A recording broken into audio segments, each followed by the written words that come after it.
मोहतरम बुजुर्गों, निकाह की मुबारक मजलिस है। अल्लाह तबारक व तआला इसकी बरकतों से हमें मालामाल फरमाए और अल्लाह ताला होने वाले निकाह को कबूल फरमाए। नबी करीम सल्लल्लाहु अलैहि वसल्लम ने फरमाया कि 4 चीज़ें ऐसी हैं जो अंबिया अलैहिस्सलाम की सुन्नत हैं। नंबर 1, मिसवाक करना। मिसवाक ये ज़ाहिरी नज़ाफ़त और सफाई का ज़रिया है। मिसवाक तमाम नबियों की आदत थी। नंबर 2, खुशबू लगाना। खुशबू अंबिया अलैहिस्सलाम पसंद फरमाते थे और अंबिया अलैहिस्सलाम पाबंदी से लगाते थे। इसका भी ताल्लुक ज़ाहिर से है कि आदमी लगाने की वजह से खुशबूदार लगता है। ये 2 चीज़ें तो बिल्कुल ज़ाहिर हैं। तीसरे नंबर पर निकाह। निकाह 1-2 नबियों से हट करके तमाम अंबिया अलैहिस्सलाम ने निकाह किए हैं। चौथे नंबर पर हया और शर्म। ये बहुत बड़ी सिफत है अंबिया अलैहिस्सलाम की। अंबिया अलैहिस्सलाम सरापा हयादार होते हैं। उनके अंदर शर्म कूट कूट कर भरी होती हैं, इसलिए कि आपने फरमाया इज़ा फ़ातकल फ़फ़अल मा शि'त, कि अगर तेरे अंदर हया और शर्म न हो तो फिर जो चाहे कर, इसलिए कि दीवार एक शर्म और हया की है। फिर वो नंगा होकर के चाहे नाचे या नंगा होकर के बाजार में फिरे, कोई फर्क नहीं पड़ता, इसलिए कि उसके अंदर शर्म नहीं है। हजरत अली रज़ी अल्लाह ताला अन्हु ने फरमाया कि 5 चीज़ें ऐसी हैं जिसमें जल्दी करने की ताकीद की मेरे नबी ने। आपने फरमाया कि नमाज को जल्दी पढ़ो, कज़ा होने से पहले पहले पढ़ लो। अगर कज़ा हो गई तो ये भी गुनहगार है। नंबर 2, तौबा में जल्दी करो, मौत से पहले पहले तौबा कर लो। इसलिए कि कितने जनाजे ऐसे हैं कि वो बगैर तौबा के कब्रिस्तान की तरफ जाते हैं, कब्रों के अंदर दफन हो जाते हैं जिनकी तौबा बाकी है।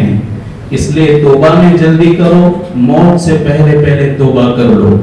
आपने फरमाया किसी का इंतकाल हो जाए तो उसके कफन दफन के अंदर जल्दी करो, खामोखा उसमें देरी न करो, वक्त को जाया न करो। आपने फरमाया चौथे नंबर पर कर्जा। अगर किसी के जिम्मे कर्जा हो तो कर्ज की अदायगी के अंदर भी जल्दी करो। इसलिए कि हमारे नबी की आदत थी, जिस आदमी के जिम्मे कर्जा होता था आप उसकी जनाजे की नमाज नहीं पढ़ाते थे। आप पहले पूछ लेते कि इसका देवा है, कर्जा है। अगर सहाबा कहते हाँ तो आप फरमाते सल्लु अला साहिबिकुम, तुम अपने साथी की नमाज पढ़ लो। हमारे नबी नमाज नहीं पढ़ते थे। और अगर कोई जिम्मेदारी ले लेता कि इसका कर्जा मेरे जिम्मे है तो आप नमाज पढ़ाते, बाकी तो आप बगैर नमाज पढ़े कब्रिस्तान से वापस चले जाते थे। लोगों को कोई पड़ी नहीं होती, लोगों के हुकूक अपने जिम्मे लेकर के कब्रिस्तान रवाना हो रहे हैं। कल क़यामत के दिन उनकी क्या हालत होगी। 5वें नंबर पर हजरत अली ने फरमाया कि लड़का और लड़की निकाह के काबिल हो जाए तो इसमें जल्दी करो, देरी न करो। ये 5 चीजें ऐसी हैं, आपने फरमाया कि मेरे नबी ने इसके हक के अंदर ताकीद फरमाई। लेकिन हम देखते हैं कि दिन ब दिन निकाह महंगे होते जा रहे हैं। क्यों? इसलिए कि रस्मों की अदायगी इतनी लोग जरूरी समझते हैं कि ये करना ही पड़ता है, ये देना ही पड़ता है। इसमें लोग कर्जा के शिकार हो जाते हैं। एक आदमी छोटा मोटा कमाने वाला होता है, उसकी आमदनी ज्यादा नहीं होती। अब यही आदमी अगर निकाह करता है बेटा या बेटी का, तो सारा कमाया हुआ एक पल के अंदर खत्म हो जाता है। यहाँ तक कि उसको अलग से कर्जा लेना पड़ता है। औरतों को क्या मालूम, औरतों को क्या खबर, उन्हें क्या मालूम कि पैसे किस तरह आते हैं। वो तो अदिखाई में काम करती है। इधर अगर किसी ने किया वो भी करेगी, पड़ोसन ने किया वो भी करेगी, खानदान में से किसी औरत ने किया तो वो भी करेगी। उनकी तो रोजमर्रा की आदत है और उनके नफ्स के चौंचले हैं। इसकी वजह से ये पूरी समाज के अंदर उधम मचा हुआ है और इसी वजह से लोग रस्म और रिवाज के बिल्कुल गुलाम बने हुए हैं। दिन ब दिन महंगा होता जा रहा है। ऐसा न हो कि कहीं हालात ऐसे खड़े हो जाए जैसे राजस्थान में है, एमपी के अंदर है, कि एक शादी की वजह से बाप अपनी पूरी जिंदगी को बर्बाद करके रख देता है और उसकी पूरी जिंदगी उसके लिए अजीरन और गर्मी बन जाती है। मेहनतें हो रही हैं, सुनना चाहिए, और जो उलमा कहते हैं ध्यान पर लेना चाहिए, कोई पागल नहीं है। तालाब का मेंढक होता है, उसको लगता है इतनी दुनिया है, ये सब तालाब के मेंढक हैं, कुछ देखा नहीं है, पता नहीं दुनिया क्या चीज है, बाहर क्या है। बेहतर के लोगों को लगता है कि कुल कायनात ये हुई है। याद रखो, चंद सालों के अंदर शादी का नाम पर तसव्वुर खत्म हो जाएगा अगर इसके रोकथाम में की गई। 2 नंबरी पैसे होते हैं, आते हराम के पैसे होते हैं, हराम के पैसों से जिसको जो करना होता है कर लेते। आमदनी सही नहीं, इधर उधर के पैसे बटोरे होते हैं, इन्हें क्या खबर हलाल पैसा किस तरह पैदा होता है। हराम कमाइयां होती है, हराम में जाती है, 3-3, 4-4 दिन तक खाना खिलाते हैं, लाखों रुपए खानों में खर्च हो जाते हैं, 2 नंबरी पैसे। और तुम भी बेवकूफ हो कि तुम भी ऐसे खाने खाते हो, हराम खाने, 2 नंबरी पैसों के खाने। इसकी वजह से नमाज के अंदर बरकत नहीं होती, इसके लिए तकवा तहारत नहीं होता। हर किसी का आया खा लिया, हर किसी का आया खा लिया, और इतने जंगली लोग हैं, इतने जंगली लोग हैं, चले ही जाते हैं, बिन बुलाए मेहमान भी चले जाते हैं। और औरतों की वो बात ही न पूछो कि खाने के पीछे लोग भागते हैं, शर्म की चीज है, हया की चीज है ये। तो जब अगर इसको बढ़ाया गया तो याद रखो इतना खतरनाक संकट पैदा होने वाला है जो दूसरी समाजों के अंदर है। जो करे थोड़ी सख्ती करनी पड़ेगी, वरना हालात कंट्रोल से बाहर चले जाएंगे और फिर हम तो हमारे तो शुरू हो जाएगा। चंद सालों के अंदर लोगों की औलादें पूरी हो जाएगी। आप देखना कुछ मुद्दत के बाद हमारी संख्या कम हो जाएगी।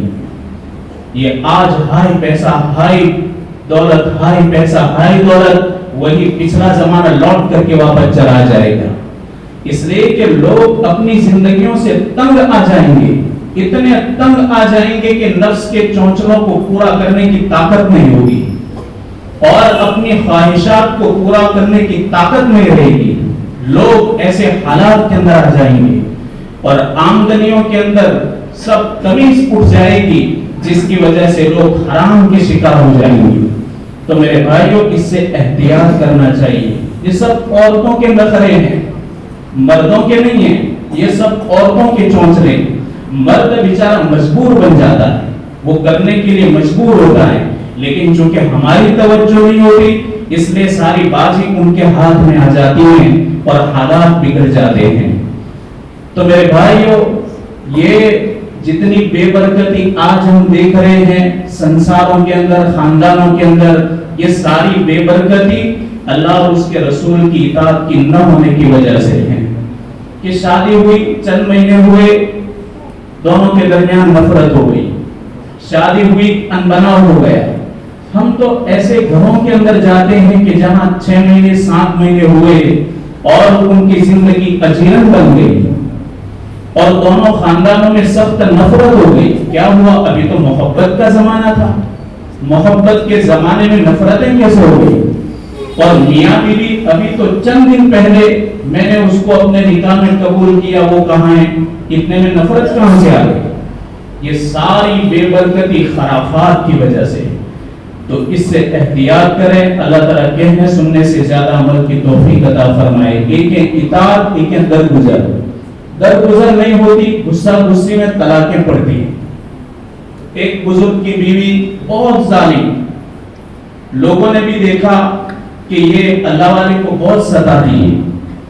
लोगों ने उनको राय दी कि हजरत इसको तलाक दे दो। तो बुजुर्ग ने क्या कहा?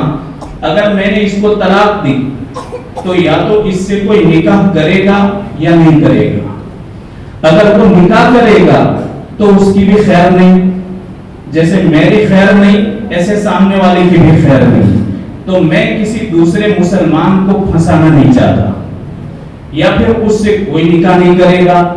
جب کوئی نکاح نہیں کرے گا تو یہ اکیلی رہ جائے گی اور یہ بھوکی مر جائے گی، تو میں اس پر بھی ظلم نہیں کرنا چاہتا. اب میری مقدر میں جو آ گئی، دن گزر جائیں گے، میں اللہ تبارک و تعالیٰ کی پکڑ سے بچ جاؤں گا.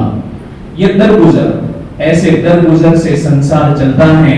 اللہ تعالیٰ کہنے سننے سے زیادہ عمل کی توفیق عطا فرمائے.